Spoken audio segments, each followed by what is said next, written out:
Hello and welcome to the Hypnotic Empath. I am your host, Robyn Holm, and I am here with my dear friend and mentor, Becky Kehoe. Becky Kehoe is a phenomenal instructor. She is the one that trained me in hypnotherapy, and I had to share her with you because if you have ever considered training as a clinical hypnotherapist, Becky put on one of the best trainings I've ever been to. And if you know my background at all, I was in the fitness industry for 10 years and then body talk and then hypnotherapy. I have done a ton of trainings. I was a trainer myself. I trained instructors myself for 4 years. And Becky is one of the very best ones I have ever come across. And I have worked with trainers all over the world. I had to share her with you today because she has a training for clinical hypnotherapists, a 220-hour training right here in Salmon Arm, British Columbia. She does also train distance, and she has a couple of trainings coming up. So I have people asking me all the time about training as a hypnotherapist. So I just wanted to bring her on and have a conversation with her and ask her all the questions that you might have about training as a hypnotherapist. So, Becky, welcome. Thank you. And thanks for that great intro. Oh my gosh, filling my heart. Yeah, it's been a journey and so nice to work with you and have you as a student and continuing with our relationship. It's just been beautiful. So thank you. Thank you. I really appreciate you so very much. You certify people through the International Medical and Dental Association. That's correct. Yep. And there's a couple of ways that you can become certified in British Columbia and Canada, right? Yeah, absolutely. And being part of something affiliated like the IMDHA is, I think, very important. It's your community. It helps you grow even more as a hypnotherapist. That's the fun thing about hypnosis is we never stop learning. It's very exciting. Every day I learn something new, even with my client this morning. Every day it's just a new adventure and your mind never stops growing. How long have you been a clinical hypnotherapist yourself? Just over 10 years now with my full-time practice. So before that, I was just kind of dibbling in and out. So I would just work on weekends until I decided to leave my full-time position as a purchaser at a sawmill and just jump straight into becoming a hypnotherapist full-time. Okay. And so you also are a counselor as well. That's right. Yeah. So I did start doing some counseling as well when I was working at the mill way back when, the sawmill, kind of funny. And with the counseling, I started using counseling for myself over the years since I was 19, honestly, off and on. And then I took human resources and then counseling and then just started moving into different spaces. But I found when I had trauma in my life, there was something missing. And that's what really brought me into hypnosis. And once I started combining hypnosis with my counseling clients, it just changed everything. Especially when you're always talking about the empath and just having all of those feelings that we feel in our bodies and not understanding it. Mhm. Do you identify as an empath yourself? I do. And I mean, you and I have talked about this before. I feel that almost everybody's an empath, where, you look at science and it's like 2% empath. I feel like 1 to 2% of the empaths are extreme empaths. But I feel like everybody else just doesn't understand their perception to know where they are as an empath. Yeah, I agree with that totally. It took me a long time to figure out that I even was one myself because I'm not a highly emotional person. And before discovering it, when I was like 35, I had always associated being an empath with somebody who was just really, really sensitive and had a lot of feelings and couldn't really like that was just my understanding of it at that time. And since working with empath after empath after empath in my body talk practice before even getting into hypnotherapy, I started to realize that being an empath really is just an incredible ability to pick up on the sensory input from your environment, your subtle senses, your main senses, your ability to really tune into what other people are thinking or feeling or sensing. And it can show up in a lot of different ways. And a lot of the stress and anxiety that I had been feeling in my lifetime wasn't even mine. And once I figured that out and was able to put in a bubble of protection, I had such a much easier time discerning between what was my emotion and what was somebody else's. So what do you find in your own practice? You talk about like the super empath, that percentage. What was it that you call that? I would just say that they're like very highly empathic. So everything affects them. And, it's kind of fun. I could actually just throw a client into this for you so that I can give you an example. I just recently worked with a client. We had 6 sessions, and this person had PBA. So pseudo bulbar effect. I don't know if you're familiar with that, but that is when you have no control often over your emotions and you are affected by everything around you. So you cry, you laugh, you cry, you laugh, you cry, you laugh. So you might come in and try to have a conversation with a friend and then you start laughing for no reason. And you're being affected to all of those outside conditions, whether it's going to the grocery store and people walking by you with their own emotions and you're absorbing them. And you're in this state of not being able to let go of those things. And so it just starts bringing you down into this emotional snowball effect where you can't control. So I worked, of course, with their counselor to help this person become stable. And by using some techniques through counseling as well as the hypnotherapy, we were able to give her some control. So she's now off of one of her medications and she's still on another one, which is really effective for her at this point. But she's being able to respond to her environments a lot healthier at this point. So that is an extreme case. Like PBA, I don't, it doesn't happen for a lot of people, but there is a small percentage of people out there that cannot cope. They get to the point where they're not able to let go of all those external emotions from other people. And I think that's probably what you're explaining right now would have been what I would have associated with just being an empath in general before understanding more of the nuances and how much it affects. I mean, obviously, most people have the ability to be empathic, to feel empathy, but when we talk about being an empath, that's more just this extreme ability to pick up on your sensory, Yeah. right? Mhm. Yeah. And I think most people are able to find that the emotional insight of knowing where they are with that. So they have an idea of where their boundaries are in that. But there is a very small percentage that can't cope at all. And that's where hypnotherapy is amazing. If you do talk therapy with somebody who's just impact, like at counseling, that is, a high empath, I find what happens is it's opening and it's opening and it's opening, but we're not really getting into the deep emotions that are stored in the body at that space, in those spaces. So we're opening it up, and it's kind of like this river flowing, but we're not actually putting in these little tools for coping. Mm. So how does hypnotherapy do that?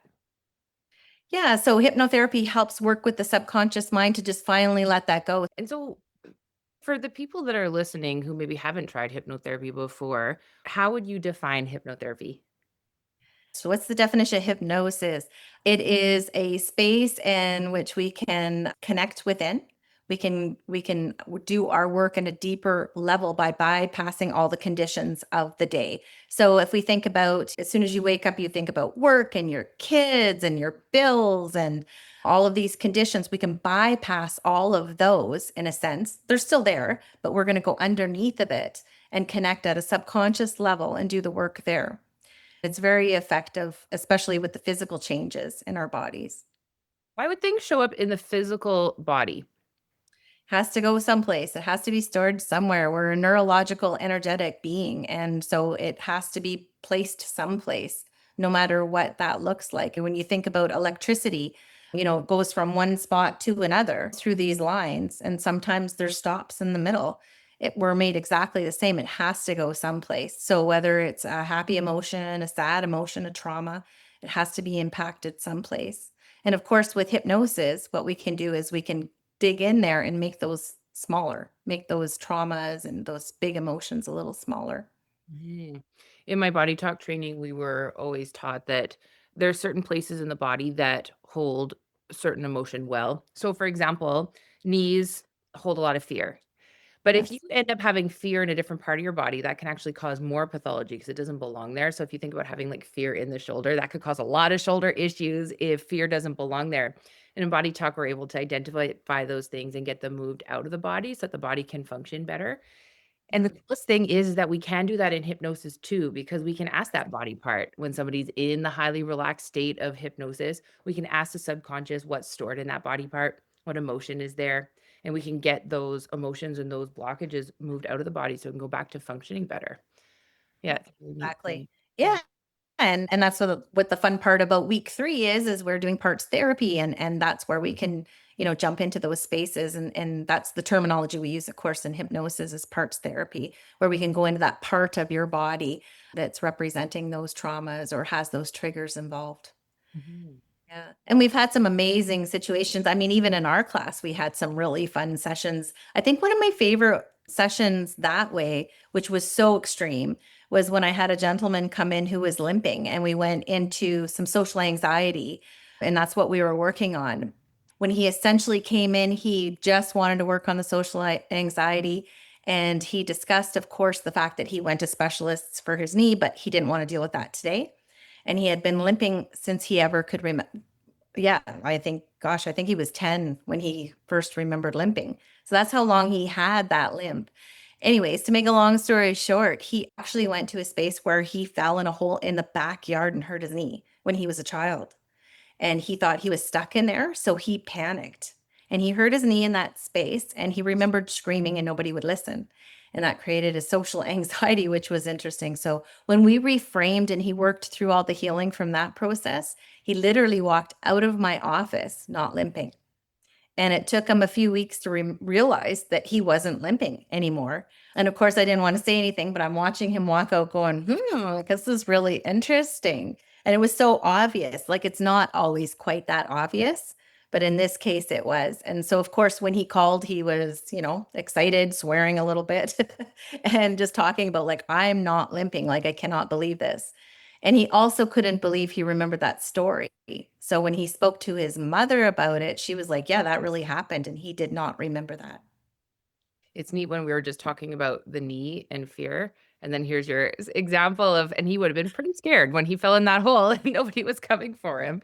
And then he got that fear stored in his knee. That's so interesting. So Yeah. this summer, I went to Vegas to Hypnothoughts Live. I went to Hypnothoughts Live in Vegas this last summer. And when I was trained by you, I assumed that all hypnotherapists were trained the same. I don't know why I thought that. I just assumed because your method is so clear. And the 4 weeks that you took us through was such an intensive, very intensive training. But we start practicing with scripts that you provide to us in the very first day. We begin practicing right away. You cover so much in that training that I really feel like you prepare and turn out hypnotherapists at the end of that training.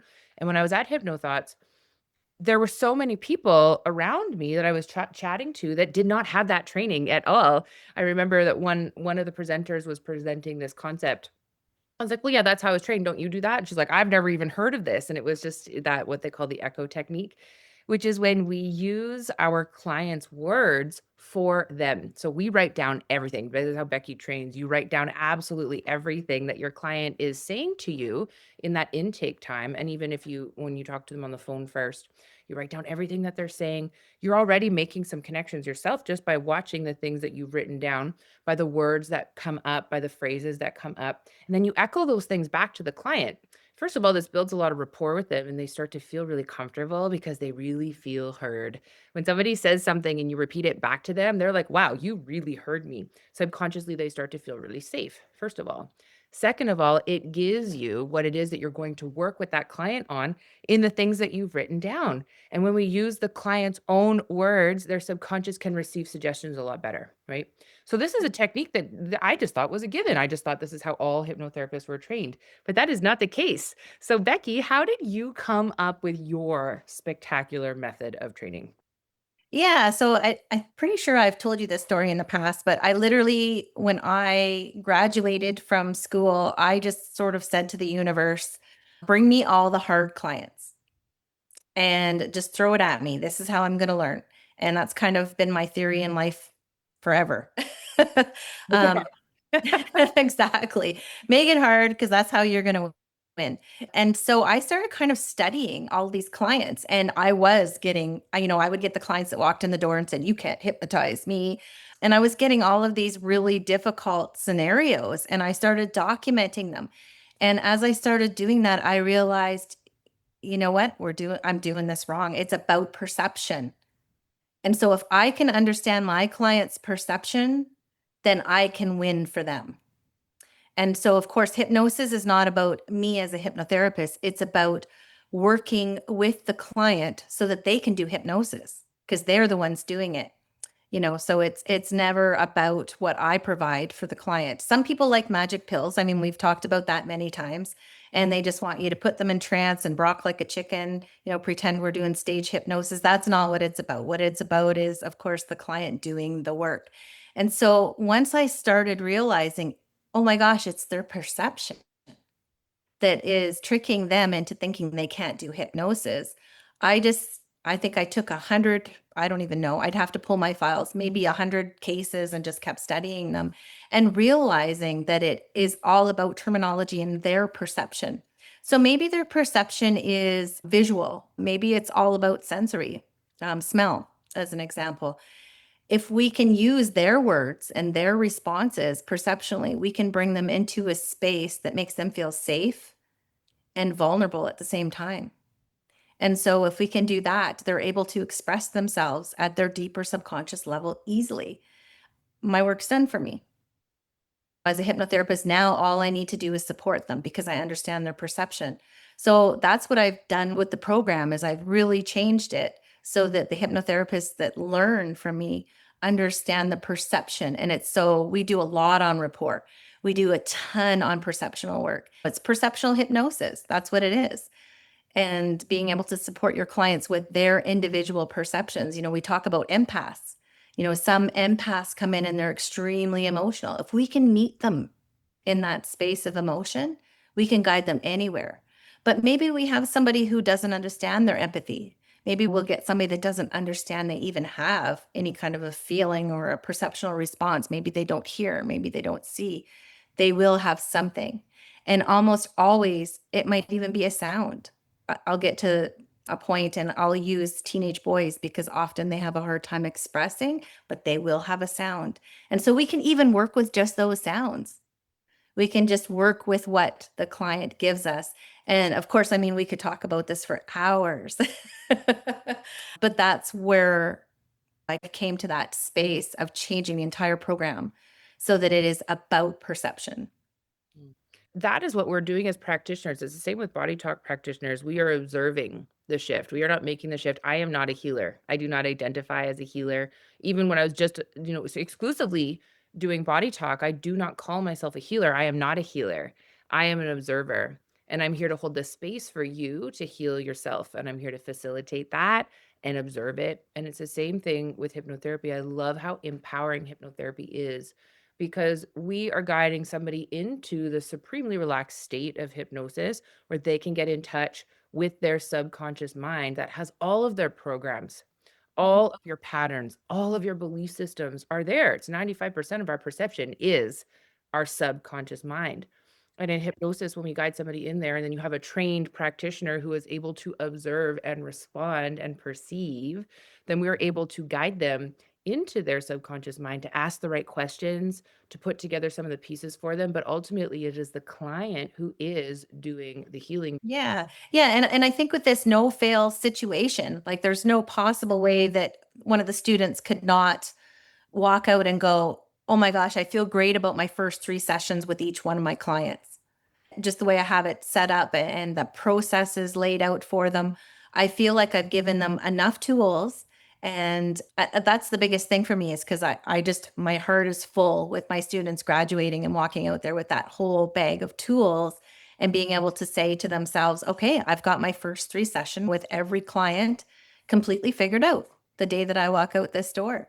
And then they trust in their own perception. And that's such a huge value to me. That's what makes me want to be a teacher. I felt very equipped when I graduated from your school. I felt equipped to begin my practice, and I was. I felt fully equipped.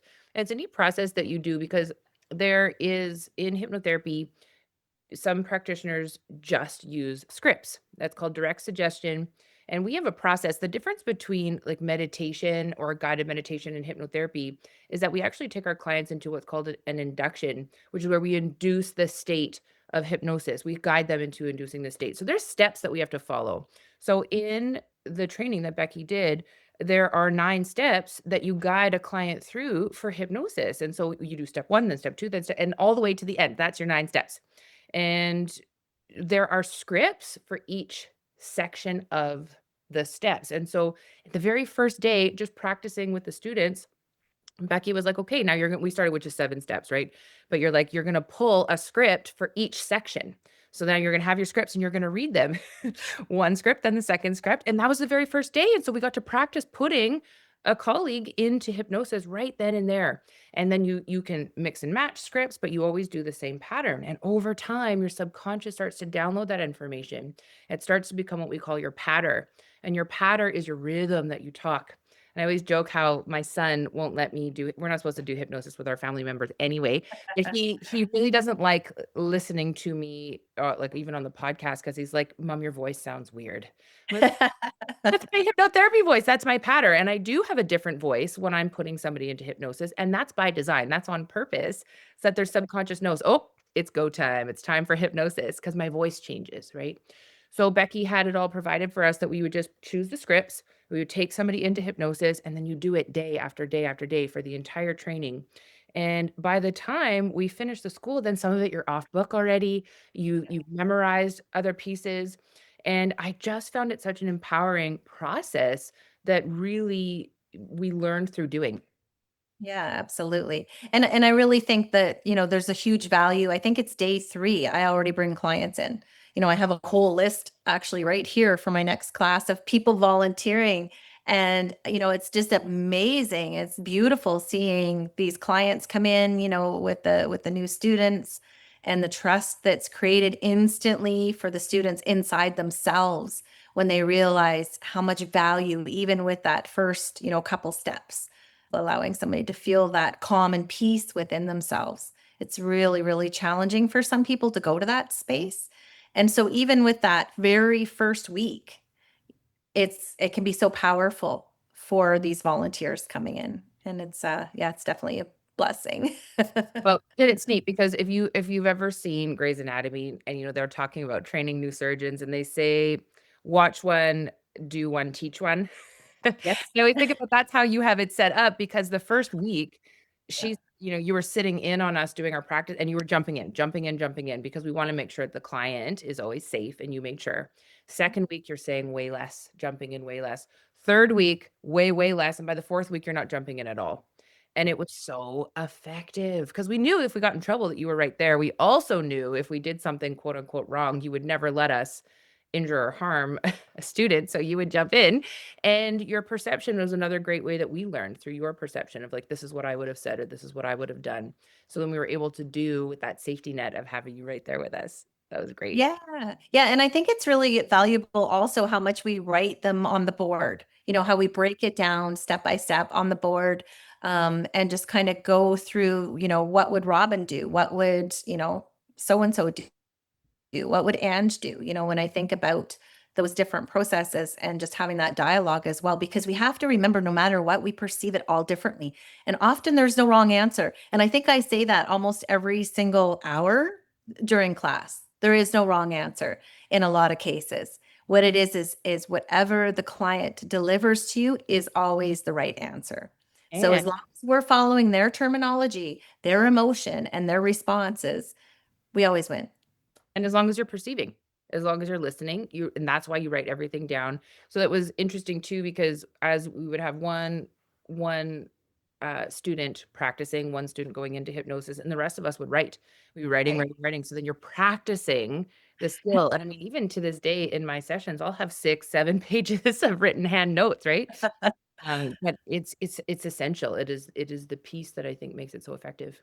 Yeah. Yeah. And if you miss little pieces of that, of course, the client will generally fill you in anyways, especially if they're in that state of control. Now, the problem is when we have clients that aren't in the state of control, then they'll sit in that and go, that's not what I said. That's not what I said. And that's when it can be not as effective if you're not using their words, if you use a different word.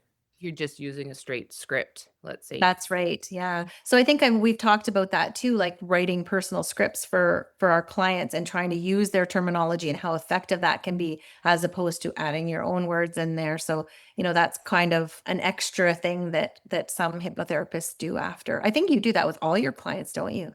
Yeah, but I learned that from you. I mean, and that was a pretty natural thing for me to do anyway, because with body talk as well, we're always really paying attention to people's language. So I was already trained in doing that. And then before that, I was in group fitness. So my language was very important when I was training instructors, but also just when I was teaching classes. The words that I used really, really mattered Yeah. because you're not gonna wanna fill in a whole bunch of chatter because people aren't gonna pay attention to that. Your words are very important. And then I taught a class called Zumba, and that's what I trained instructors in, and we don't use words at all when we teach. It is all body language. So that's putting somebody into a state of hypnosis because they are very That's fixated on how you are leading them because you are communicating completely non-verbally. yes. That was already something in my past that set me up to be very receptive to your style, but when you talked about how important the words that they were saying were, that really resonated for me, and that was the piece that I noticed that a lot of the other, hypnotherapists in Vegas were not trained in.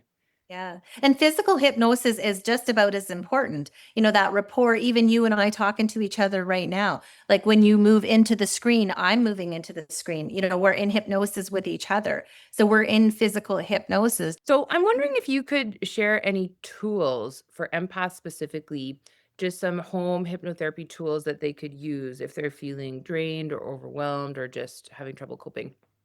Yeah, actually, I'm gonna actually suggest two. One that I use all the time. So Kelly Woods has been my mentor for I don't know how many years now. And she taught me this years ago. I think I've been practicing it for over 10 years. But so the first one is the light switch technique. And feel free to look at it on YouTube because I'm feeling like she's probably got a few videos out there with the light switch technique if you'd like to see that. And basically, it's imagining that your finger is a light switch, that switch on off. And as an empath, of course, because we absorb so much in our bodies and there's so much going on, sometimes we don't identify it. Just take a moment, take a deep breath, and think about all of the things that are happening around you. Like let's just say your cell phone just went off. We're going to turn off the connection to the cell phone and just put your finger down like a light switch and just release that connection of the cell phone. And now turn your light switch back on. And I want you to think about all of the things that have happened this morning.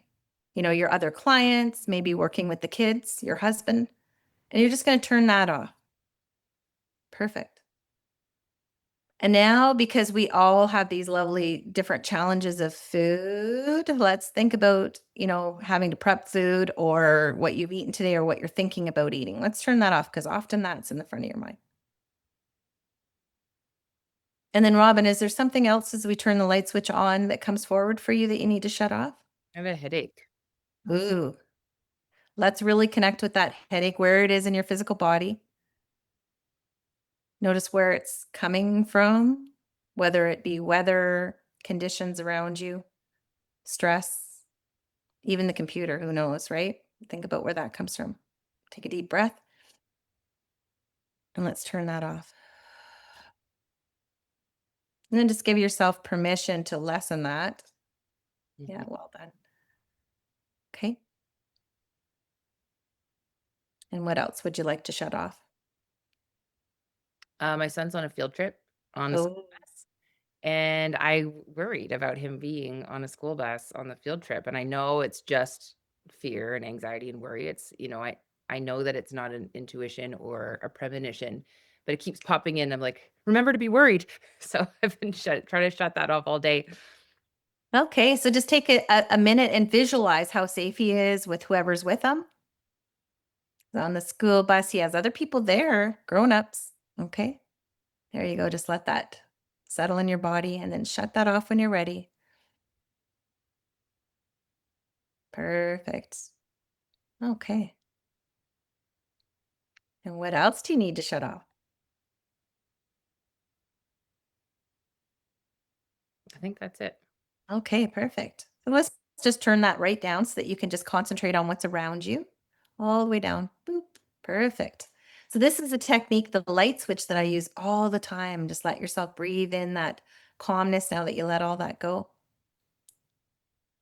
And before I'm on the computer writing, any session that I do, or even a supper with my family, often I'll take a second and I'll literally do that. I don't always do the physical part now, but I literally just go and start shutting off those things that are preventing me from being present. Sometimes I forget about it for a couple of days and I'm like, oh gosh, that simple technique, that light switch technique is so powerful. I love that. Thank you. So Perfect. the second technique that I'd love to share with you, I call it the squeeze and release.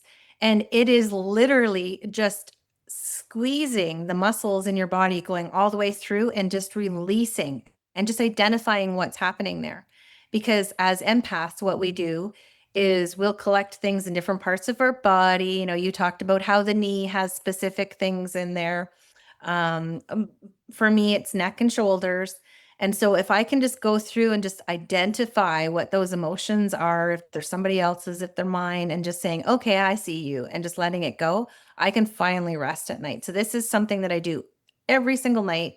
I actually make my husband do it with me. Um, and it's just so powerful because it just lets your body finally rest. So I don't know if you've ever laid down and you're going, why is my neck hurt on my pillow or something to that effect? But basically, you just tighten each muscle. So I start with the top of my head and tight, tight, tight. And then I just let it go. And then if something comes forward, I just basically say, I see you. I don't get into it. It's nighttime. I see you. And then I'll start with my cheeks, tight, tight, tight, tight, tight. And then let go. Oh, this feels good even in the afternoon. And then I'll do my neck. Neck's really hard, but if you pull your shoulders up, it helps. And then let it go. And which is fun for that is I just felt that one in my rib cage. So my neck and my rib cage are attached to something today. And then my shoulders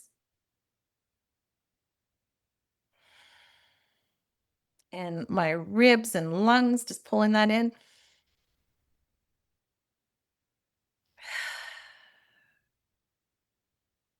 Down to the elbows and arms, tightening all those muscles.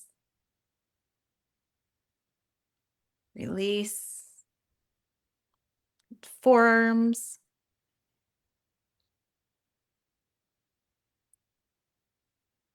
Just letting that go.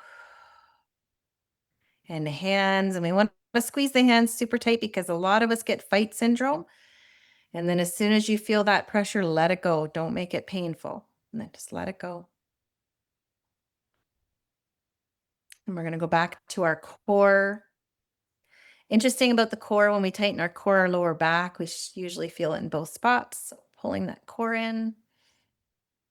All those vertebrae releasing now. Hips are hard, but if we can just pull our buttocks in, that really helps. And releasing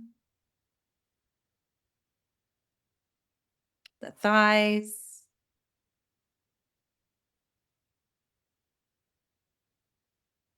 Moving down to your calves. Sometimes if we are laying in bed, if we can extend our calves, we can really get the knees engaged as well. Ankles.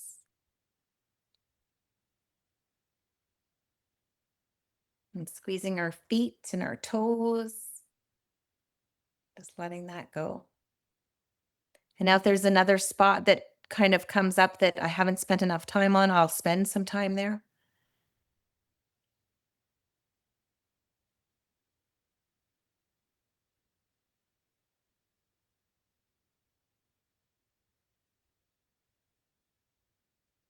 Now it feels like a nap time. Oh, that was really sweet. And you know what came up for me as I was going through that at the very end when I got down to the calves, the tension, the release, and my head feels a lot better, by the way. What came up for me was lately when I'm going to pick up my kids from school, my kids are highly empathic, highly sensitive, wonderful. They do great at school, wonderfully at school. They're model students. The second that they see me, they start crying, they start whining, they let it all out. It's that post-restraint collapse where they let out the entire day. So I like to walk to pick them up because walking is my favorite. They hate to walk. They don't want to do that. They're tired. They just want to, sit in the car. So I'll pick up my son first and then he'll start whining and crying. Sometimes he even screams at me. Then we go pick up my daughter and then he'll stop and she starts and then she screams at me all the way home. And I realize how much tension I've been holding in my body in anticipation of that. Because when we're done our interview, I have to go pick them up. Oh my gosh. So that was really good though. And I think that headache was building because of this anticipation of going to get screamed at for an hour. It's hard. Like I struggle with that. It is really hard. And it's every single day. And this happens every fall. And I know that as they acclimatize to being with all the kids, they start to feel better and it does ease up throughout the year. But September, October, November is rough. It has been. So Oh, that tension, like my head feels way better. I think that tension, I was holding it like anticipatory tension. yeah. Yeah, I know that my son has said sometimes he really hates being so sensitive, so highly sensitive, because we're coming into Halloween right now, and he wants to be able to watch Goosebumps and Harry Potter and the different things that his friends are watching, and he can't because those images stick with him so much that he then can't sleep at night. So, we were lying as he was falling asleep this one night, and he's like, "Oh, mom, I hate being so sensitive." And I explained to him, I was like, "Being sensitive is a gift. It is a gift. It's just your body telling you what it doesn't want in it. It's your mind telling you what it doesn't want. And you're not wrong but that these things scare you or creep you out. You're right. Like those things are scary and creepy. You're right.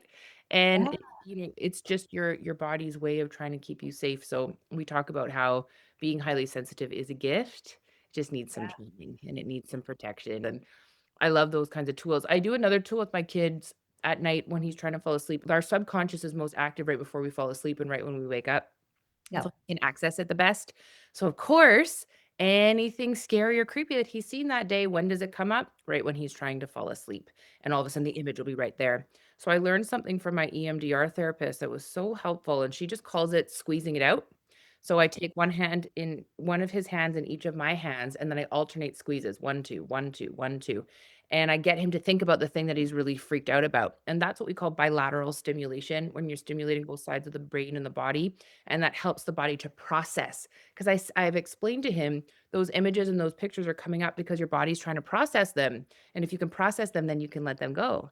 But if you keep shoving them down, you don't want to see them. Of course you don't. It's scary. Then it's going to take you 3 days to process it. So now we squeeze it out and he'll say like, hand squeezes, please. Oh my gosh, that has been the biggest game changer for my son. And then my daughter doesn't like to do the hand squeezes, but she'll do like one, like pat my knees. So I'll get her to hit my knees because she's got the anger issues. So I'll get her to slap my knees, 1, 2, 1, 2, 1, 2, 1, 2. And that's how she can process it out with bilateral stimulation. So that's been really, really helpful. And I've used it with my adult clients too, not just my kids. Yeah, and for your son, because it sounds like he's visual the way you're talking. If the way you kept saying that he sees those things, you could put in a trigger for him. So, as soon as those things start to come out, now he brings in the eagles, flying through the sky, and then just keep stimulating him with that visual because you've just drawn out all of that negativity. And now here's an opportunity you have a blank slate, right? Because it just came out. Put that anchor in there and find a beautiful visual for him. I don't, Eagles is one of my favorites that I use, but he'll have his own. It's funny that you bring up eagles because when I was trying to conceive him, that's how he communicated with me was through bald eagles. Oh, He there you go. Oh my gosh. Isn't that That's funny? exciting. Bald eagle, and I know, okay, he's coming. He is coming. He said, and it was just such a affirmative vision for me. And I think with him, I'd have to actually get a picture of a bald eagle and show it to him with his Yeah, head. Like he doesn't picture well in his head. He's very similar to me in that way. But if I show him a picture, that's what I'm going to do, Becky. Thank you. That's really helpful. that's wonderful. Oh, good. I'm glad I Yeah, can help a it's little true, bit. and it kind of brings up how the universe doesn't like a void, so when we clear something, we wanna fill up that space again with something good. So, Yes, we do. Yeah. scary, images, and we're gonna put in a bald eagle instead. That's really good Yeah. thinking. And my favorite word, compound, compound, compound. You explain that? Compounding. So compounding, of course, you will learn this in hypnotherapy, is when you do something over and over and over so that it really connects with the neurological system. So we use a lot of anchors and then we compound them. So an anchor could be putting your finger and thumb together and just breathing calm. So, you could say, I am calm. So if you're going to do that as a compounded anchor, breathing in, I am, as you breathe in, I am. And then as you exhale, calm, calm.